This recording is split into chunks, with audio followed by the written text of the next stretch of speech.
On espère que cet outil permettra aux victimes autant qu'aux témoins d'identifier les violences de genre dans le milieu de la recherche et aussi aux institutions de prendre conscience de la gravité de certaines situations et d'agir en conséquence.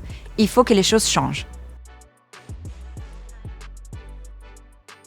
C'était une idée qui est née d'une conversation que nous avons eue avec la Fondation L'Oréal à la suite de la publication de leur enquête internationale Ipsos, qui a révélé qu'une femme scientifique sur 2 avait été victime de harcèlement sexuel sur le lieu de travail.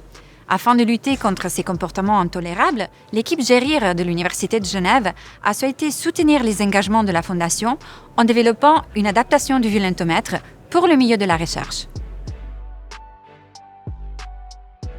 Le développement de cet outil repose sur 2 aspects majeurs. Premièrement, l'analyse de plus de 500 verbatims récoltés lors de l'enquête Ipsos, qui ont été combinés avec les résultats de ma recherche doctorale portant sur l'impact des violences de genre vécues pendant les études universitaires.